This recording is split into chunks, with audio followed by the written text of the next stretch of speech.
걱정스러운 이야기였지만 그래도 또 예배 가운데 또 하나님을 만나고 또 하나님 주시는 은혜로 또 오늘 새 힘을 얻기를 바랍니다.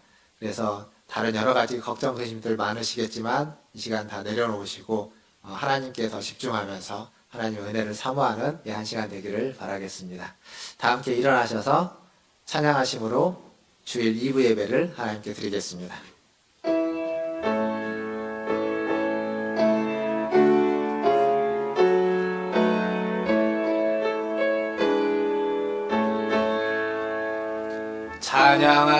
찬양하라 내 영혼아, 찬양하라 내 영혼아, 온 마음과 정성 다하여 주 찬양하라. 경배하라 내 영혼아, 경배하라 내 영혼아, 온 마음과 정성 다하여 주 경배하라.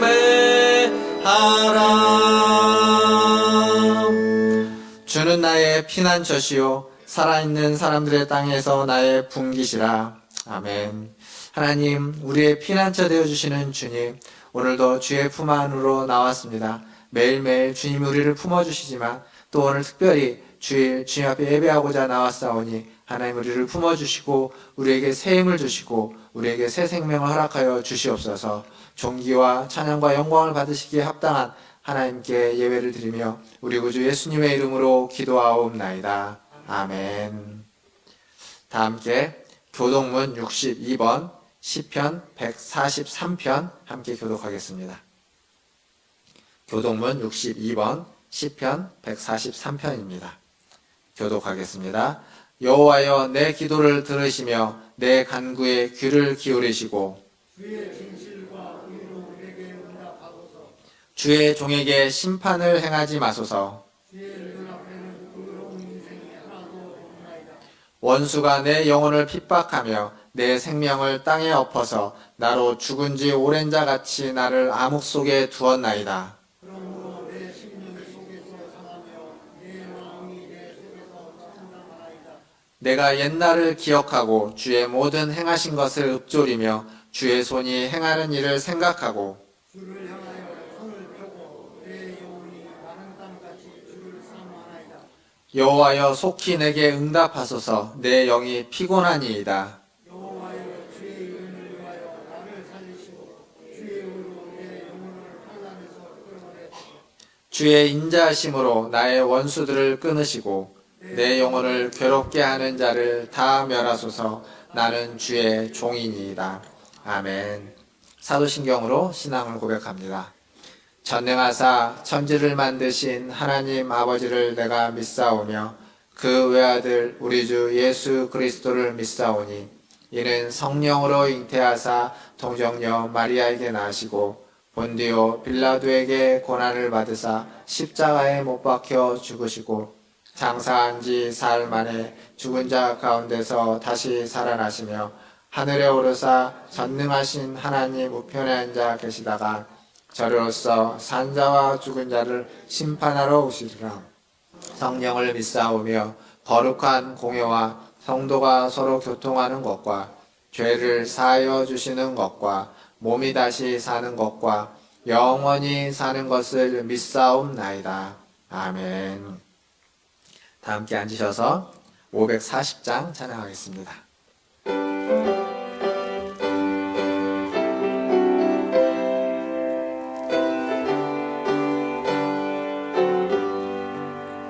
주의 음성을 내가 들으니 사랑한단 말일세.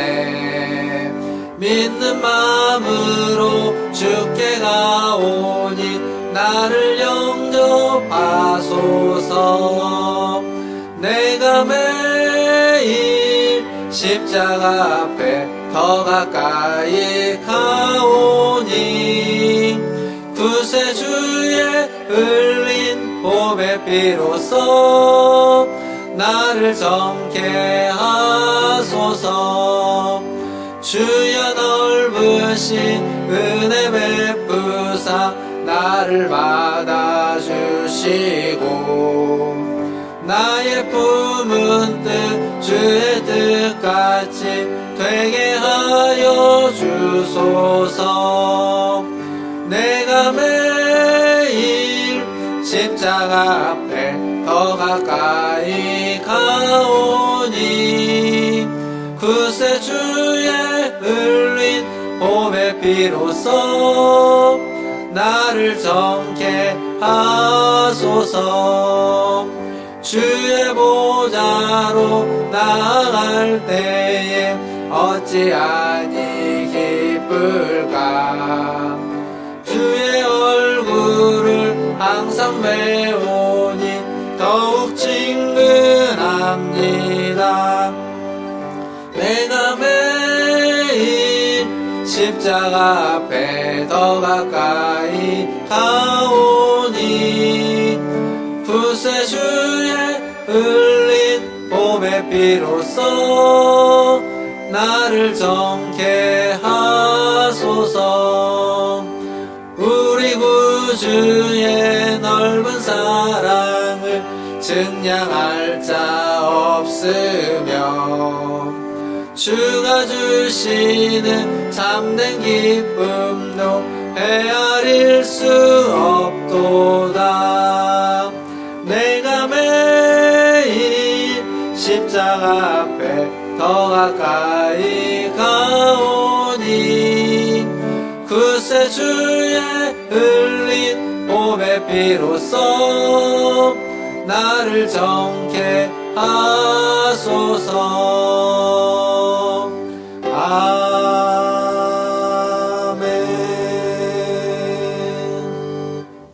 우리를 대표해서 김춘석 장로님 나오셔서 기도해 주시겠습니다.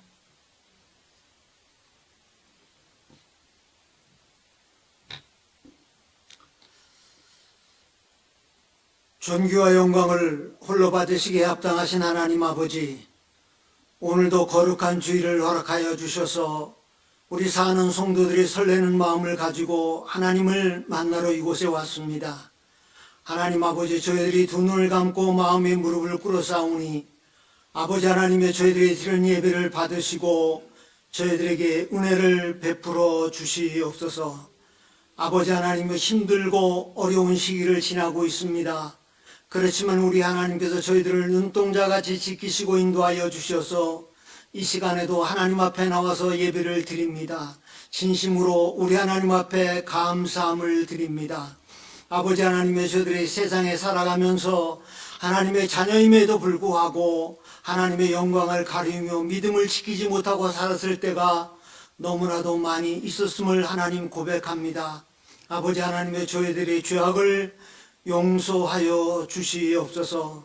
아버지 하나님의 저희들 이 시간 하나님 앞에 예배를 드리고자 할 때 하나님 이곳에 임재하여 주옵소서. 또 사하는 목사님을 당위에 세우시고 귀한 말씀을 주시려고 합니다. 아버지 하나님의 저희들의 마음속에 죄악으로 가리워진 모든 것들을 다 걷어내게 하시고 두 귀를 열어 하나님의 말씀을 받을 때 아멘으로 받을 수 있는 귀한 시간이 되어지도록 주님 도와주시옵소서. 사랑의 하나님 아버지, 사하는 교회가 아버지 하나님의 힘이 어렵고 힘든 가운데 있습니다. 하나님이여, 우리 교회뿐만 아니라 대한민국에 속해져 있는 많은 교회들이 이 코로나19로 인하여서 심히 어려움을 갖고 있는 가운데 있사오니 아버지 하나님이여, 군의 방주가 무너지지 아니하도록 우리 하나님께서 지키시고 인도하여 주셔서 생명을 살리는 일에 아버지 하나님이여 조금도 소홀함이 없도록 우리 하나님께서 함께 하시고 인도하여 주옵소서. 그래서 교회가 해야 될 일을 감당하는데 아버지 하나님이여 부족함이 없도록 주님께서 돌보아 주시옵기만을 간절히 빌고 원합니다. 또 사하는 교육부서들이 많이 있습니다. 아버지 하나님이여, 정말로 이 전염병으로 인하여 사하는 교육부서들이 심히 침체되고 있는 가운데 있습니다. 아버지 하나님의 제대로 사랑하는 학생들에게 교육을 제대로 시키지 못하는 가운데 있습니다. 힘이 적은 무리가 모이고 있는 가운데 있습니다. 아버지 하나님 불쌍히 여기셔서 아버지 하나님이여 이 교회에 아버지 하나님이여 뿌리가 되는 우리 어린 신명들이 많이 주의 재단으로 나와서 아버지 하나님 말씀으로 교육받을 수 있는 귀한 여건들을 허락하여 주시옵소서. 또 아버지 하나님은 우리 사는 가정을 주님께서 지키시고 인도하여 주시옵기만을 간절히 빌고 원합니다. 아버지 하나님의 지난 주간에는 저희들이 추수감사 주일로 보냈습니다. 11월 한 달 동안 감사하는 마음을 가지고 지낼 수 있도록 주님 인도하여 주옵소서. 아버지 하나님의 저희들이 한 해 동안 얼마나 하나님의 말씀의 씨앗을 많이 뿌렸는지요. 또 아버지 하나님의 얼마나 많은 열매를 거두었는지요. 다시 한번 뒤돌아볼 수 있는 시간들이 되어질 수 있도록 주님 도와주시옵소서. 우리 하나님께서 사는 가정들을 복의 복을 더하여 주셔서 정말로 저희들이 받은 복이 헤아릴 수 없이 많이 있지만 또 때로는 저희들이 작은 일로 불평하며 하나님을 원망할 때도 많이 있었습니다. 하나님 이 모든 것들을 다 용서하여 주시고 저희들이 입술 속에서 찬양과 감사가 끊이지 않도록 주님께서 도우시고 인도하여 주옵소서. 또 아버지 하나님이 어려움을 당하는 가정이 없도록 우리 하나님께서 가정마다 살피시고 인도하여 주셔서 우리 하나님의 은혜의 풍성한 가운데서 지낼 수 있도록 주님 함께하여 주시옵기만을 간절히 빌고 원합니다. 아버지 하나님이여 이 나라 위에도 하나님께서 함께하여 주옵소서. 이 전염병이 사그러지지 아니하고 점점 아버지 하나님의 많은 숫자가 늘어가고 있는 가운데 있습니다. 우리 하나님께서 이 나라를 불쌍히 여겨 주셔서 이 모든 것들이 하루속히 종식되게 하여 주옵소서. 그래서 저희들이 얼굴을 맞대고 또 아버지 하나님을 서로 포옹하며 악수를 하며 살을 맞대며 정말로 성도의 교제가 이루어지는 그날이 속히 올 수 있도록 우리 하나님께서 인도하여 주시옵시고 이 방역을 위해서 아버지 하나님의 힘쓰고 있는 모든 기관들 위해 의사와 간호사들 위해 하나님의 은혜가 풍성하게 임하여 주옵소서. 또 아버지 하나님의 또 백신도 하루속히 개발되어져서 이 코로나19에서 두려움과 아버지 하나님이여 떨림이 없어질 수 있도록 우리 하나님께서 함께하여 주시옵기만을 간절히 빌고 원합니다. 또 한 주 동안 살아갈 때에 아버지 하나님이여 이 전염병이 일어나서 힘들고 어려운 시기를 보낼 때에도 하나님께서 우리 사는 성도들에게 힘주시고 불꽃 같은 눈으로 지키셔서 아무 사고 없이 한 주간 잘 지낼 수 있도록 우리 하나님이 인도하여 주옵소서. 이 예배를 주님 마칠 때까지 함께해 주실 것을 믿사옵고 우리 주 예수 그리스도의 이름으로 감사하며 기도하옵나이다. 아멘.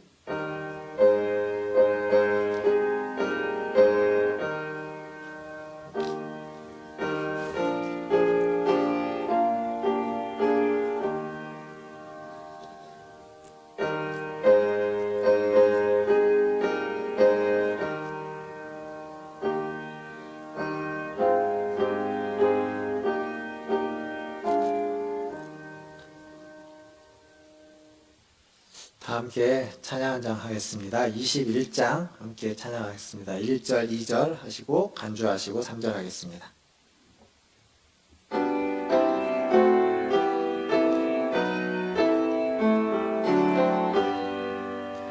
다 찬양하여라 전능왕 창조의 주께 내오나 주 찬양 영광과 구원의 주님 성도들아 주 앞에 이제 나와 즐겁게 찬양하여라 다 찬양하여라 놀라운 만유의 주께 포근한 날개 및 늘 품어주시는 주님 성도들아 주님의 뜻 안에서 내 소원 다 이루리라.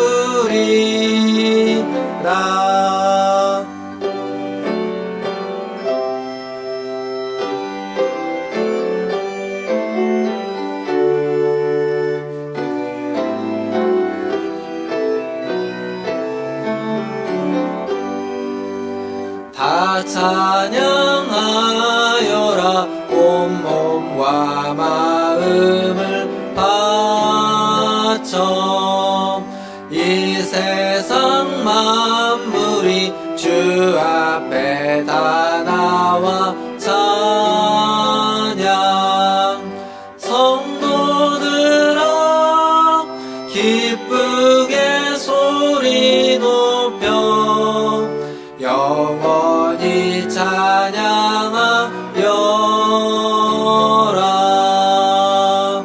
아멘. 교회 소식 전해드리겠습니다. 지난 주간 우리 잠언을 통독했고 이번 주간에는 전도서와 아가서를 통독하게 됩니다. 이번 주간은 통독하는 분량이 좀 적은데 함께 묵상하면서 통독해 주시고 또 다음 주부터는 조금 더 분량이 늘어나게 됩니다. 또 그때 함께 통독할 수 있도록 또 계속 통독에 힘써 주시면 감사하겠습니다. 총회가 있습니다. 여전도의 총회가 1여전도회, 2여전도의 총회가 예배 후에 본당과 성가대실에서 있고요. 우리 바울에도 오늘 총회로 모이겠습니다. 성경 퀴즈 당첨자입니다. 원래 지난주에 이제 추첨을 해서 당첨자를 뽑았어야 되는데, 지난주에 한 주 건너서 이제 4분이 당첨되셨습니다. 우리 조우경 권사님, 이선아 권사님, 곽혜덕 권사님, 최국남 권사님. 사무실에 가시면 작은 선물이 준비되어 있습니다. 이제 답을 제출해 주시는 분들이 이제 많이 계시는데, 반복해서 이제 당첨되시는 분들이 또 생겨나고 있습니다.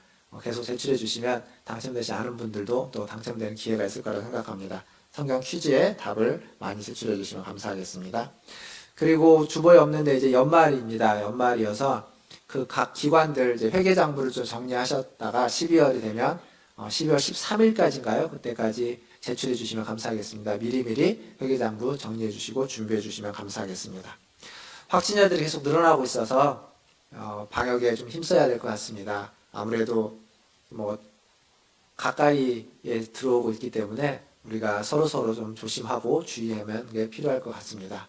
예배 중에도 들어오고 나가시면서 손 세정도 해주시고 마스크도 좀 불편하시지만 계속 좀 잘 착용해 주시면 감사하겠습니다.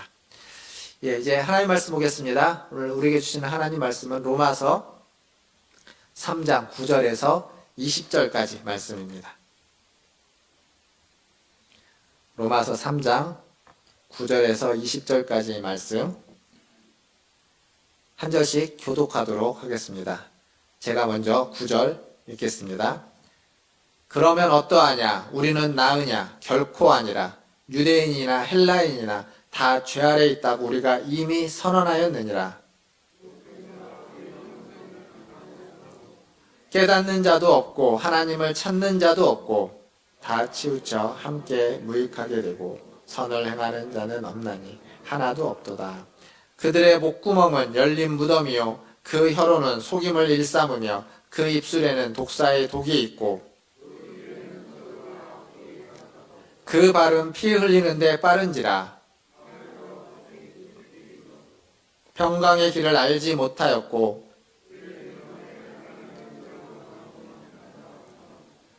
우리가 알거니와 무릇 율법이 말하는 바는 율법 아래에 있는 자들에게 말하는 것이니 이는 모든 입을 막고 온 세상으로 하나님의 심판 아래에 있게 하려 함이라. 그러므로 율법의 행위로 그의 앞에 의롭다 하심을 얻을 육체가 없나니 율법으로는 죄를 깨달음이니라. 아멘. 우리 옆에 있는 분들, 앞뒤에 계신 분들 보시면서 인사하겠습니다. 사랑합니다. 축복합니다.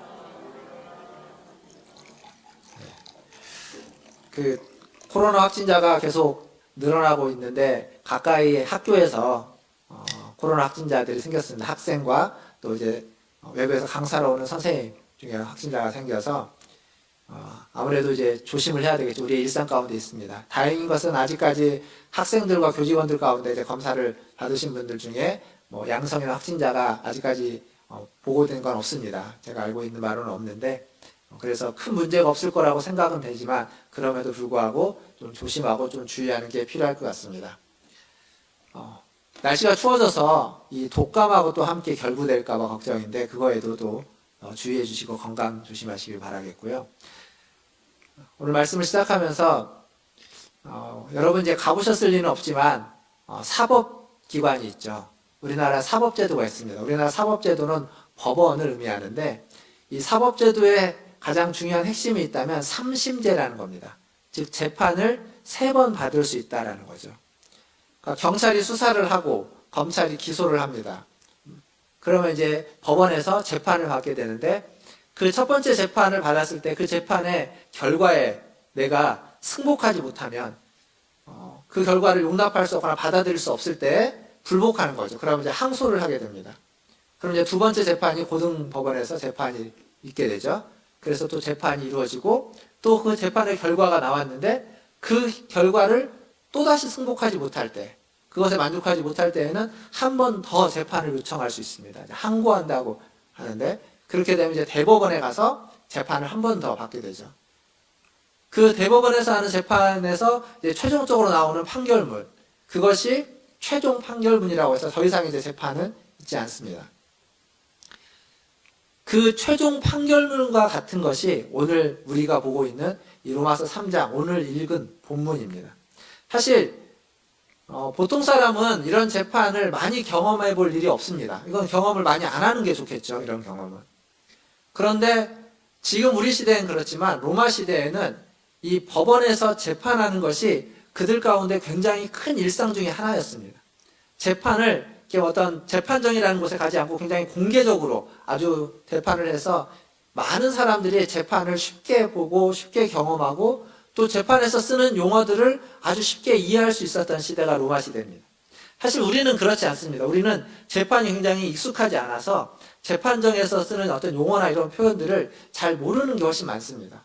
우리가 잘 모르는 말들을, 사용하지 않는 말들을 많이 쓰기 때문에. 그러나 로마 시대는 그들에게 아주 익숙한 이야기였고 익숙한 표현이었다는 거죠. 그래서 바울이 로마서를 쓸 때에도 이 재판정에서 있는 법정에서 쓰는 용어와 같은 표현들을 많이 사용하고 있습니다. 오늘 우리가 읽었던 9절 말씀에 선언하였다라는 표현도 재판정에서 판결문을 내릴 때 쓰는 표현이고 19절에 가면 율법, 법 아래 있다라는 표현, 그리고 모든 입을 막는다라는 이런 표현도 재판정에서 있었던 일들에 대한 그들이 사용하는 용어들이었습니다. 즉 바울은 이 법정 용어를 써가지고 지금 그동안에 바울이 지적하고 있는 죄에 대한 지적들, 로마서 1장 18절부터 시작해서 모든 인류가 죄 아래 있고 남을 비판하는 자를 판단하는 자도 그 아래서 벗어나지 못하고 유대인들도 마찬가지고, 그리고 그 유대인들이 제기할 수 있는 모든 반론까지 다 답변을 한 후에 이제 마지막으로 선고하는 거죠. 최종적인 판결을 그 용어를 사용해서 내리고 있습니다. 그게 10절입니다. 10절. 의인은 없나니 하나도 없다. 이 한마디에 그 최종적인 판결문의 핵심 요지가, 보통 우리가 이제 재판을 볼 때는 주문이라고 하죠. 핵심 요지가 거기에 담겨져 있습니다. 그런데 그 10절을 이야기하기 바로 전에 9절에서 한 번 더 바울은 질문과 답을 이야기합니다. 9절 말씀을 한번 보시겠습니까? 9절 이렇게 되어 있죠. 그러면 어떠하냐? 우리는 나으냐? 질문입니다. 그리고 그거의 답을 이렇게 얘기합니다. 결코 아니라 유대인이나 헬라인이나 다 죄 아래 있다고 우리가 이미 선언하였느니라. 여기서 우리는 누굴까요? 이 우리는 바울입니다. 바울 자신과 지금 이 편지를 받아보고 있는 로마의 그리스도인, 그리고 지금 이 편지를 보고 읽고 있는 우리들입니다. 우리 자신, 저와 여러분들. 그게 바로 지금 여기서 말하는 우리는데, 바울이 뭐라고 말하냐면 우리는 나으냐?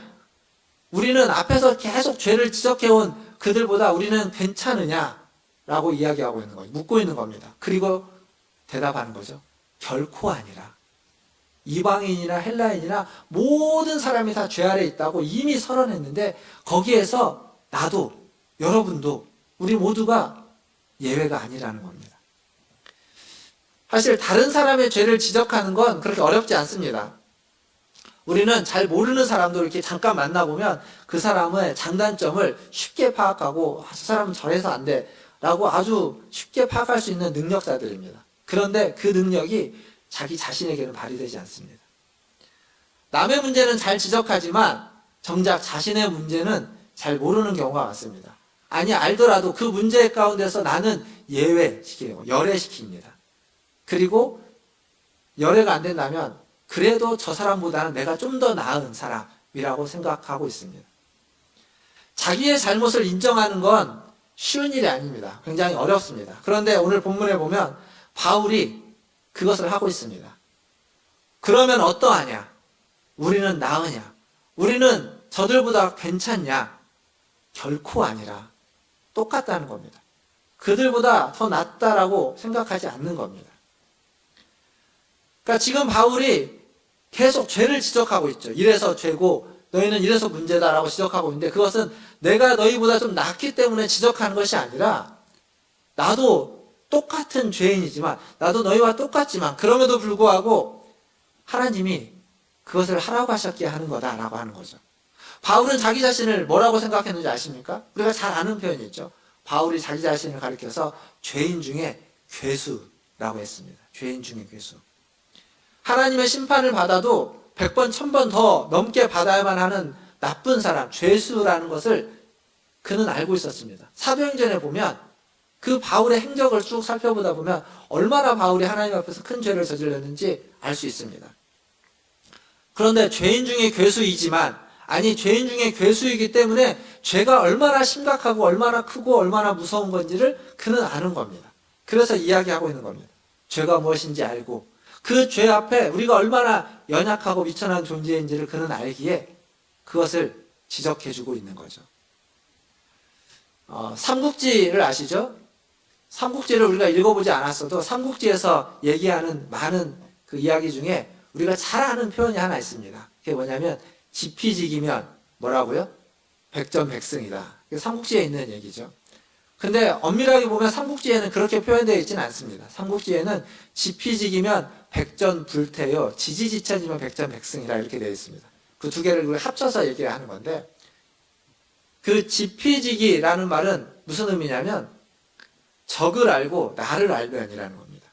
백전불태라는 말은 100번 싸워서 100번 위태롭지 않다, 패배하지 않는다는 얘기죠. 그럼 언제 백전백승하냐면 지지지천이면 땅을 알고 하늘을 알면 백전백승한다라는 얘기입니다. 어쨌거나 여기서 지피지기라는 말이 있습니다. 지피지기. 적을 알고 나를 알면이라는 거죠. 지금 바울은 자기가 어떤 존재인지 아는 겁니다. 지기죠. 자기 자신을 압니다. 죄인 중에 괴수라는 걸 아는 거죠. 자기 몸을 쳐서 복종시키지 않으면 자기가 하나님으로부터 언제든지 떨어져 나갈 수 있는 그러한 죄인이라는 것을 그는 아는 겁니다. 그래서 로마서 7장 24절에 가보면 바울은 자신에 대해서 이렇게 얘기합니다. 오라, 나는 곤고한 사람이로다. 이 사망의 몸에서 누가 나를 건져낼까? 이 사망 가운데서 과연 누가 나를 건져낼 수 있을까? 그만큼 건져내지 못할 만큼 자기는 공고한 사람, 죄인이라는 이야기입니다.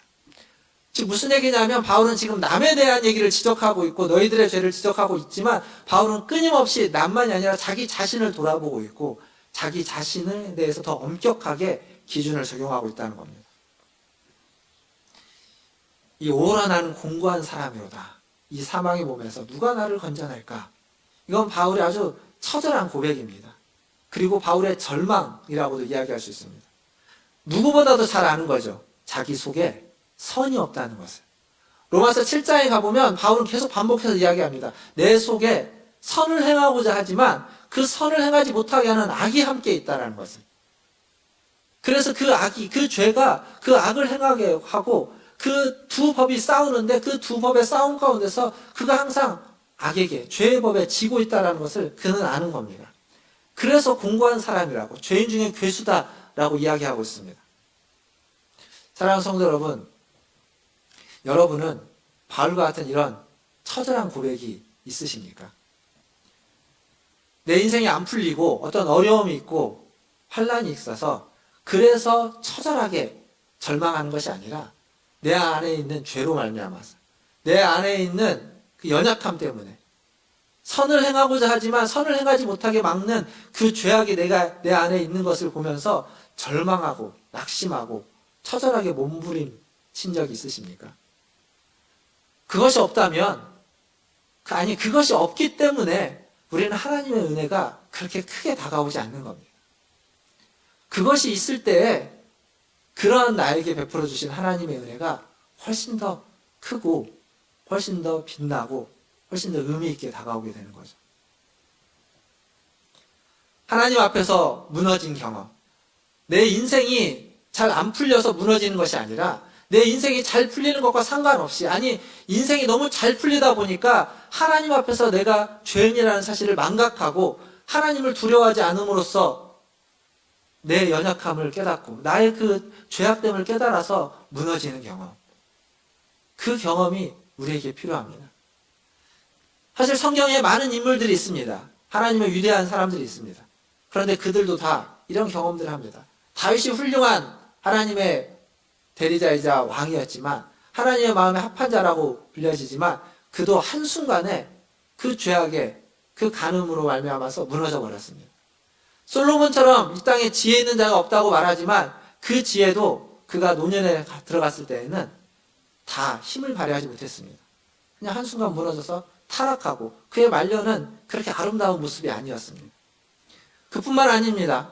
지금 이 땅에 있는 수많은 아주 인격적이고 아주 훌륭하고 그리고 우리가 본받을 만한 믿음의 하나님의 사람들도 어느 한순간 무너져 버리는 경우들을 우리는 듣습니다. 돈의 문제, 재정의 문제, 여자의 문제, 여러 가지 권력의 문제, 이런 문제들 때문에 넘어지는 거죠. 그 안에, 우리 안에 있는 죄들 때문입니다. 죄의 법 때문인 거죠. 그러면 저나 여러분, 우리는 더 낫습니까? 저라고 그들보다 나을까요? 여러분은 그들보다 괜찮습니까? 바울이 대답해 주는 겁니다. 결코 아니다. 그렇지 않다는 겁니다. 우리도 마찬가지라는 거죠. 그래서 이 바울의 고백은 우리의 고백이야만 합니다. 바울의 고백은, 이 바울의 처절한 고백은 오라 나는 공고한 사람이노다. 이건 우리가 해야 되는 고백입니다. 오라 나는 공고한 사람이노다. 바울이 1장 18절부터 지금 3장 20절까지 이 죄에 대해서 아주 치밀하게 꼼꼼하게 지적하고 있는 이유는 그 죄에 꼼짝달싹 못하게 하기 위해서, 우리가 거기에서 빠져나갈 구멍이 없도록 꼼짝달싹 못하게 하기 위해서, 그래서 그 죄 앞에서 우리가 처절하게 절망하고 낙심하고 무너지고 오라 나는 공고한 사람이로다 라고 말할 수 있도록 하기 위해서, 고백할 수 있도록 하기 위해서 바울은 이렇게 하고 있는 겁니다. 이 바울의 지적, 이 바울의 지적질 앞에 다 무너져 내리시고 다 절망하시기를 주님의 이름으로 축원합니다. 아멘이 잘 안 나오죠? 절망을 축원한다고 하는데 어떻게 아멘이 잘 나오겠습니까? 근데 그 절망이 우리를 회복시키는 절망이 되는 겁니다. 바울은 이렇게 모두가 다 하나님 앞에서 의인은 한 사람도 없고 다 죄인이라고 이야기한 뒤에 11절부터 이제 그 죄에 대한 판결문의 내용 안에 죄의 실체가 무엇인지, 죄의 실상이 무엇인지를 말해주고 있습니다. 10절에 의인은 하나도 없다고 이야기하고 모두 죄인이라고 이야기하고 11절에 가니까 이렇게 얘기합니다. 깨닫는 자도 없고 하나님을 찾는 자도 없고 18절에 가면 그들의 눈앞에 하나님을 두려워함이 없느니라 함과 같으니라. 하나님을 찾는 자가 없다는 겁니다. 그리고 하나님을 두려워하지 않는다는 겁니다. 이게 죄의 실체입니다. 하나님에 대해서 아예 생각이 없는 겁니다. 하나님을 찾지 않습니다. 아니 찾아도, 하나님을 찾았어도 그래서 그게 나랑 무슨 상관이 있냐는 거죠. 하나님이라는 어떤 신이 있고 그 신의 위대함이 있으면 그 앞에서 두려워하는 게 인간의 기본적인 본능일 텐데, 본성일 텐데 두려워하지 않는 겁니다. 하나님을 모르는 것이 아니라 하나님을 알아도 하나님을 두려워하지 않는 겁니다. 두려움이 사라져버린 거죠. 이게 바로 죄의 실체입니다. 그래서 그 두려움이 사라지자 우리에게 드러나는 거 뭐냐면 뻔뻔함이 드러나는 겁니다. 뻔뻔함. 부끄러울 줄 모르는 거죠. 부끄러워할 줄 모릅니다. 내가 분명히 잘못했음에도 불구하고 뻔뻔하게 더 소리치고 더 외치면서 내가 무슨 잘못을 했냐고 그러는 겁니다. 근데 이런 뻔뻔함이 우리에게 다 있지 않습니까? 세상에서는 어쩌면 적당한 뻔뻔함이 있어야만 사회생활을 더 잘하고 더 지혜롭다고 말할지도 모르겠습니다. 근데 오늘 우리가 읽었던 본문에 보면 10절에서 12절에 뻔뻔하지 않은 자가 하나도 없다고 이야기합니다. 의인은 없나니 하나도 없고 깨닫는 자도 없고 하나님을 찾는 자도 없고 선을 행하는 자도 없는데 하나도 없다라고 반복해서 하나도 없다는 얘기를 반복해서 얘기합니다. 그러니까 모두가 다 뻔뻔한 자라는 겁니다. 모두가 다 똑같다는 겁니다. 여기에서 저나 여러분도 예외이지 않습니다. 우리도 마찬가지입니다.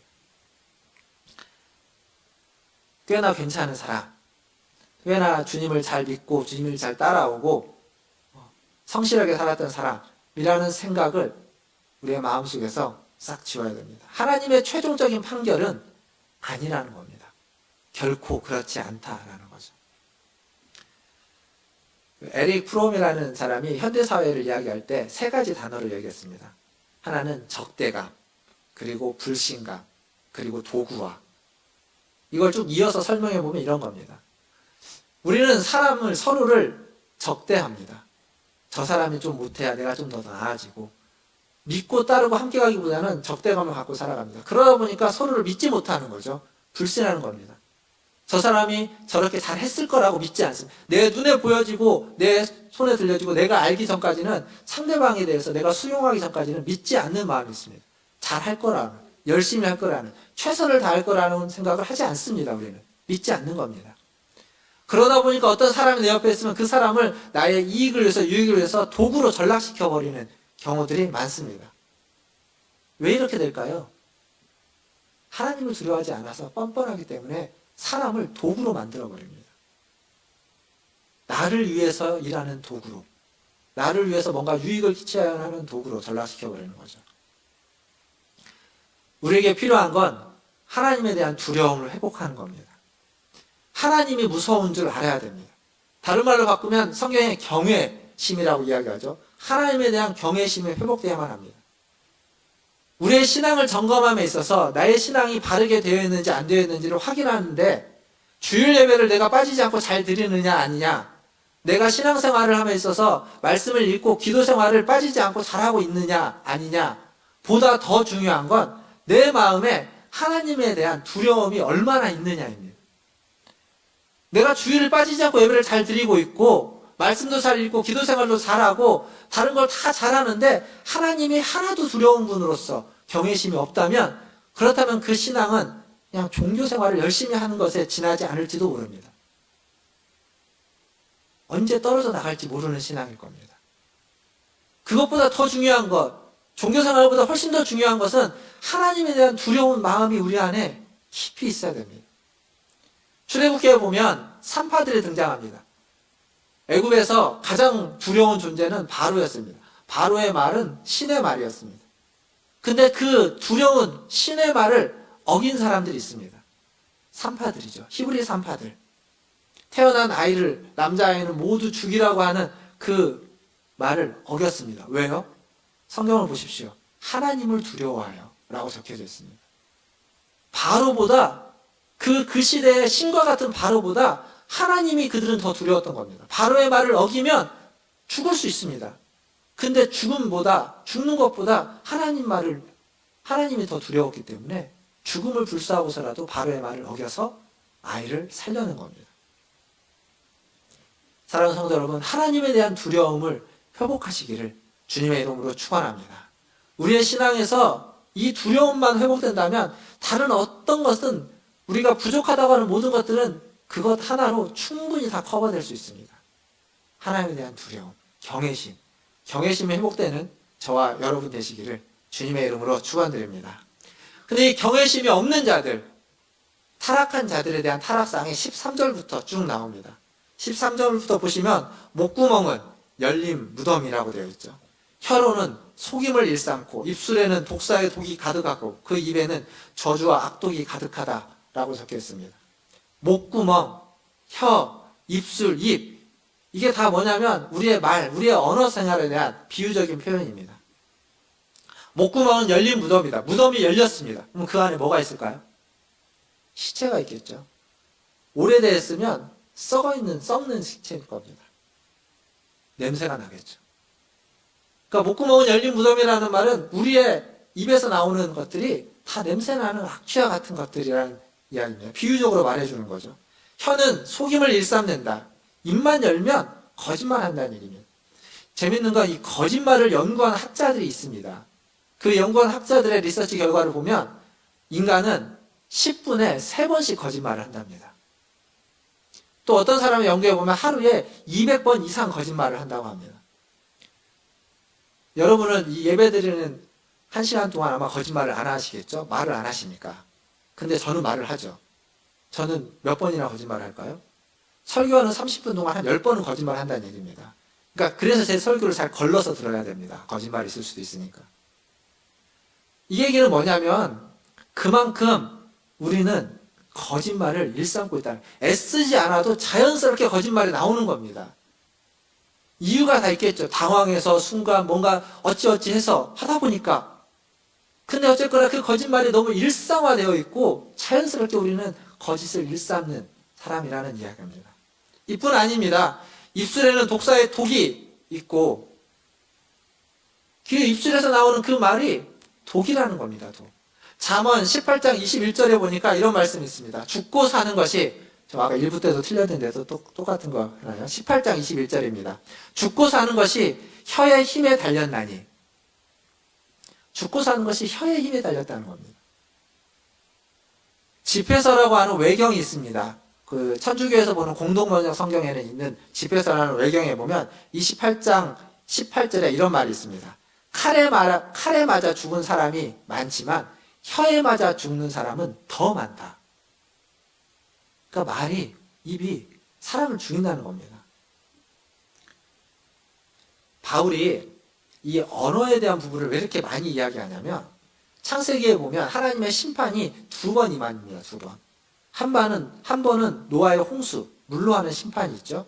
그리고 또 한 번은 바벨론에서 바벨탑을 쌓았을 때 하나님이 심판을 하면서 사람들의 언어를 다 흩어버립니다. 그들이 말로써 하나님 앞에 범죄했기 때문에 그렇게 되는 거죠. 그래서 사람은 언어를 보면, 말을 보면 그 사람이 구원받았는지 받지 않았는지를 짐작할 수 있습니다.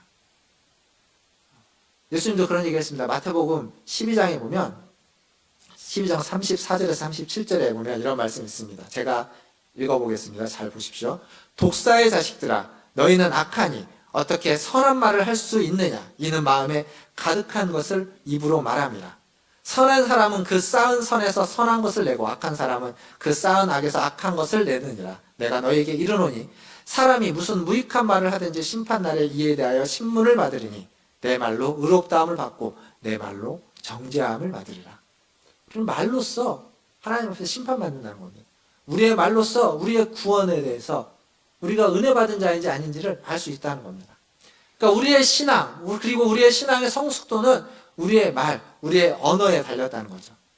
근데 이게 한 사람만의 얘기가 아닙니다. 우리가 속한 우리의 가정에서 사용되고 있는 언어, 그리고 우리가 속한 우리 공동체에서 사용되고 있는 말, 이것이 공동체의 신앙과 공동체의 성숙도를 말해주고 있습니다. 지난 한 주간 여러분이 주로 어떤 말을 하셨는지, 어제 하루 동안 여러분이 어떤 말을 하셨는지를 한번 생각해 보십시오. 그 말이 나의 모습입니다. 그 말이 나의 신앙이고 나의 인격입니다. 화가 났을 때, 화가 많이 나죠. 화날 일이 많이 있을 겁니다. 그때 나는 어떻게 이야기하고 있고 어떻게 말하고 있는지, 내 안에 무엇인가가 가득 차 있을 때 그것이 어떤 식으로 표현되고 표출되고 있는지 우리는 그것을 돌아봐야만 합니다. 그게 우리의 신앙을 말해주고 있는 것이기 때문입니다. 우리가 어떤 사람인지를 말해주고 있습니다. 또한 본문 15절 16절에 보면 발은 피 흘리기에 빠르다라고 되어 있죠. 그리고 그 길은 파멸과 고생의 길이다. 고생이 있다라는 겁니다. 다른 사람은 어떻게 되든지 상관없이 그냥 살아가는 인간의 모습을 보여주고 있습니다. 너 죽고 나 죽자는 식으로 서로 파멸로 치닫고 있는 인간의 모습. 그게 지금 바울이 이야기하고 있는 죄에 대한 모습입니다. 죄의 실상인 거죠. 인간의 타락한 현실입니다. 우리의 모습입니다. 우리의 모습. 이건 그냥 우리가 아닌 로마 시대의 그들의 모습이 아니라 우리의 모습이라고 지금 바울은 선언하고 있습니다. 말씀을 맺겠습니다. 제가 앞에서 지피지기면 백전불태라는 말씀을 드렸습니다. 적을 알고 나를 알면 100번 싸워서 100번 유태롭지 않다라는 얘기죠. 나를 아는 것. 여기서 나는 어떤 모습일까요? 바울의 표현대로 죄인 중에 괴수. 오라 나는 곤고한 사람이로다. 내가 얼마나 연약한 자이고 얼마나 죄인인지 절망하는 것. 그게 나를 아는 겁니다. 그러면 적을 아는 건 뭘까요? 죄를 아는 겁니다. 나의 그 연약함과 그 절망적인 것과는 상대적으로 죄가 얼마나 강하고 죄가 얼마나 무서운지, 죄가 얼마나 힘이 있는지, 죄가 우리를 어떻게 좌지우지하는지를 아는 겁니다. 이 절망적인 알미입니다, 이건. 나는 아무런 능력이 없고 힘이 없고 우리의 적은 힘이 있고 강하고 능력이 있다는 걸 알면 절망할 수밖에 없죠. 절망적인 알미입니다. 근데 이 절망적인 알미, 우리를 위태롭게 하지 않는다는 겁니다. 우리를 위험에 빠지지 않게 합니다. 왜요? 경거망동하지 않게 만들기 때문에 그렇습니다. 그 절망이 우리가 함부로 우리가 살지 못하도록 하는 겁니다. 더 낮아지게, 더 겸손하게 만드는 거죠. 어리석은 짓을 못하게 하는 겁니다. 그러니까 절망이라고 해서 항상 나쁜 게 아닙니다. 낙심이라고 하는 것이 언제나 없어야만 하는 것이야. 그 낙심과 그 절망이 나의 힘으로는 내가 도대체 이 땅에서 살아갈 수 없구나. 그러면 누군가로부터 힘을 얻어야 되는데, 도움을 받아야 되는데 그 누구가 어디에 있을까? 라고 하면서 주님을 찾고 주님을 만나게 해주는 절망과 낙심이 되는 겁니다. 나의 힘으로 모든 걸 다 할 수 있다면, 그리고 절망할 일도 없고 낙심할 일도 없다면 굳이 주님이 필요해야 될 이유가 없을지도 모릅니다. 주님을 알아도 그 주님을 두려워하지도 않을 겁니다. 두려워할 필요가 없으니까요. 그런데 나로 말미암아, 내 죄악으로 말미암아서 괜찮아 보이지만 남들은 다 괜찮다고 하는데 스스로 나를 볼 때 괜찮지 않다는 걸 내가 안다면, 그래서 그 속으로 절망하고 있다면 그 절망에서 헤어나올 수 있는 방법은 딱 하나밖에 없습니다. 우리를 위해서, 나를 위해서 십자가에 달려 죽으시고 부활하신 주님을 붙잡는 겁니다. 그 주님을 의지하는 길밖에 없는 겁니다. 안 되는 거거든요. 나로서는 안 되는 겁니다. 내가 할 수 없는 거기 때문에 도움을 받아야 되는 겁니다. 주님의 도움. 코로나19가 여전히 극성입니다. 다른 나라에 비하면 우리나라는 참 괜찮은 편입니다만, 하지만 우리는 지금 여기에서 많이 힘들고 계속 또 이렇게 확진자가 300명 이상 나니까 이게 자꾸 움츠러드는 게 됩니다. 근데 그 코로나가 우리를 어떻게 만드냐면, 그러다 보니까 함부로 다니지 못하도록, 제가 앞에 썼던 표현을 그대로 보면 경거망동하지 못하도록 만듭니다. 무섭거든요. 두렵거든요. 걸릴까봐. 근데 하나님 앞에서는 우리는 어떤가요? 하나님이 코로나보다도 덜 무섭습니까? 하나님 앞에서 우리가 함부로 살아간다는 건 코로나보다도 덜 무섭다라는 겁니다. 우리가 하나님을 두려워할 줄 안다는 건 하나님 앞에서 함부로 살지 않는 겁니다. 하나의 말을, 한 번의 행동을, 오늘 하루를, 오늘 이 한 시간을 그냥 허투루 보내지 않기 위해서 더 낮은 자로, 더 겸손한 자로 살아가는 거죠. 무기력하지만 그 앞에 서면, 그 두려운, 우리보다 큰 존재 앞에 서면 우리는 무기력할 수밖에 없는 연약한 존재지만, 그래도 겸손히 주님을 구하며 그 겸손히 주님을 의지할 수 있도록 우리를 만드는 것, 그게 두려움입니다. 사랑하는 성도 여러분, 이러한 두려움을 회복하시고, 그래서 주님 앞에서 경거망동하지 않고 겸손하게 주님을 구하고 주님을 바라보시는 저와 여러분 되기를 주님의 이름으로 축원합니다. 주님의 선하심과 인자하심을 믿고 의지하시길 바라겠습니다. 주님께 기대어서 살아가시는 오늘 하루, 이번 주 한 주, 그리고 순간순간이 다 되시기를 주님의 이름으로 축원드립니다. 기도하겠습니다. 죄에 대한 이야기, 하나님을 두려워야 된다라고 하는 이야기를 했습니다. 그렇게 듣기 좋은 이야기는 아니죠. 우리가 얼마나 무슨 큰 죄를 졌다고, 큰 잘못을 졌다고 이런 얘기를 들어야만 하겠습니까? 그러나 우리 안에 있는 죄는 얼마든지 우리를 한순간에 넘어뜨려서 한순간에 하나님으로부터 떨어지게 만들지도 모릅니다. 그래서 주의해야 됩니다.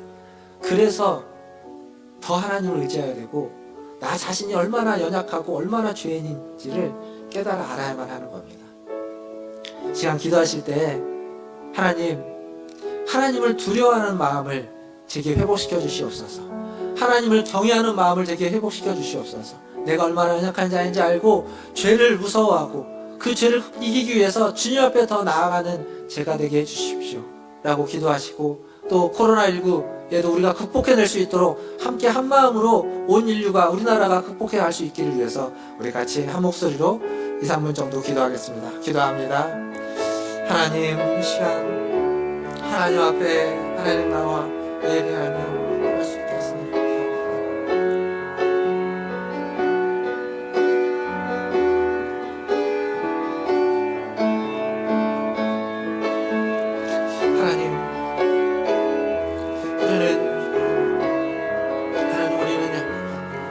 제가 얼마나 아버지 하나님 이 앞에서 이 말씀을 지하고 나눴지만, 하나님 얼마나 어렵은 자인지, 얼마나 허리 많은 자인지, 아버지 얼마나 공고한 자인지 하나님 주님이 아시지. 주여 불쌍히 여겨주시옵소서.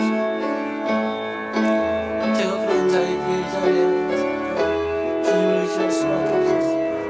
주님 저는 마음 주시고 하나님의 말씀만 들게 지키기를 아버지를 기도할 수밖에 없었습니다. 주님 이 자리에 함께하고 계시고 하나님 같은 마음을 갖기를 우리는 모두 다 하나님 앞에 때로는 하나님 없는 것처럼 살아가는 그 경험을 했던 주님 도와주시옵소서. 주님 우리를 불쌍히 여겨주시옵소서. 하나님 두려움 앞에 살아가는 것이 아니라 하나님을 두려워하고 세상의 그 다른 것들을 두려워하고 우리의 육신을 죽이는 것들을 두려워하는 것이 아니라 우리의 육신과 영혼까지 하나님 주장하시는 하나님을 두려워하는 하나님 우리 인생들 되게 하여 주시옵소서. 아버지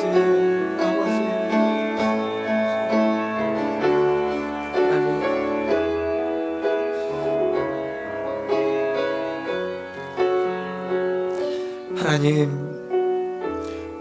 우리는 죄 많고 허물 많은 연약한 자들입니다.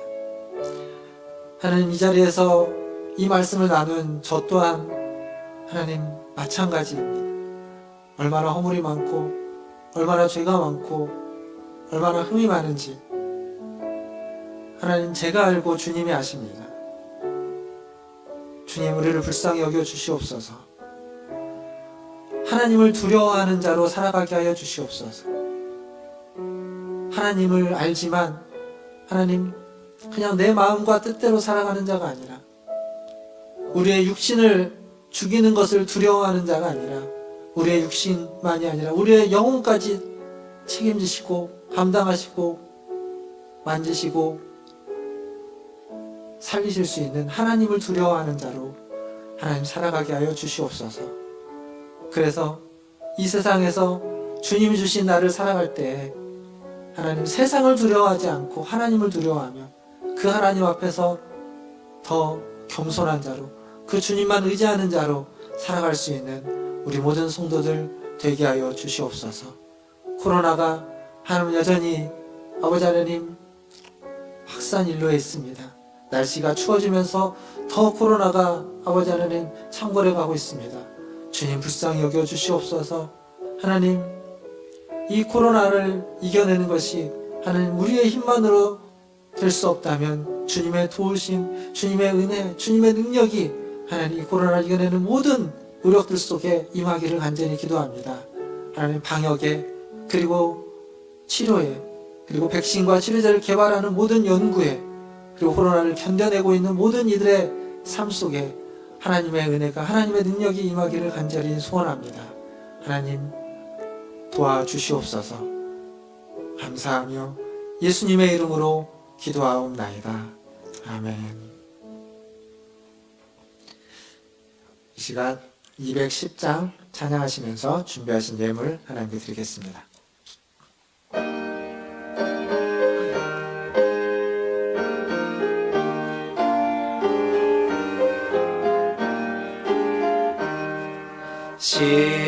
시온성과 같은 교회 그의 영광 한없다.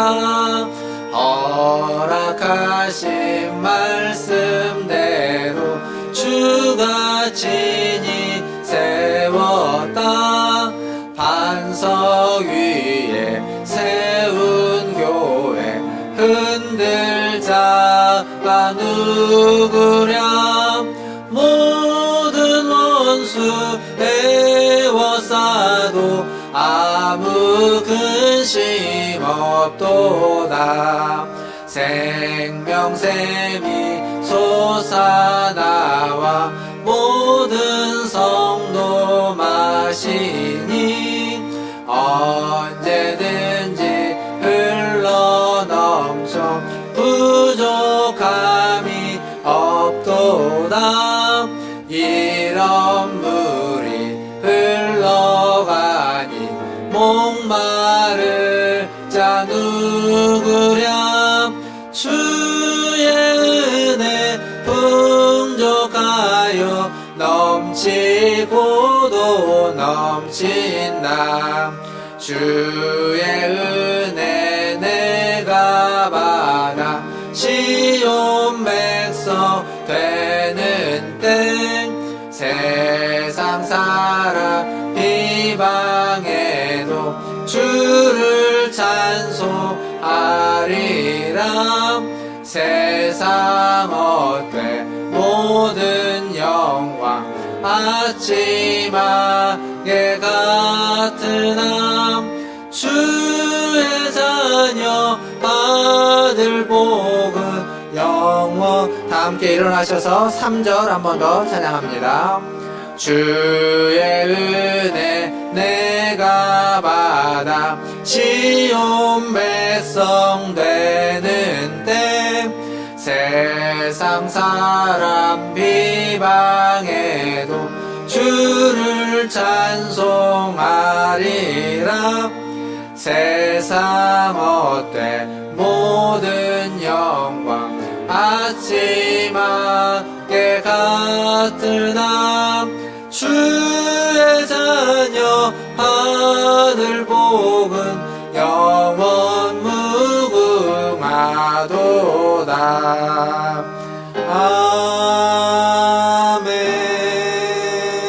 아멘. 다 함께 기도하겠습니다. 우리의 부족함을 아시는 하나님, 우리에게 매일매일 흘러넘치는 은혜와 복과 생명을 주신 하나님, 오늘도 그 주님 앞에 예배하러 나왔습니다. 우리의 예배를 받아주시고 우리의 예배 가운데 은혜와 복과 생명을 넘치도록 허락하여 주시옵소서. 예배 자리로 나올 때 하나님 주신 물질 중 일부를 기억하여 하나님 구별하여 주님 앞에 가지고 나와 드렸습니다.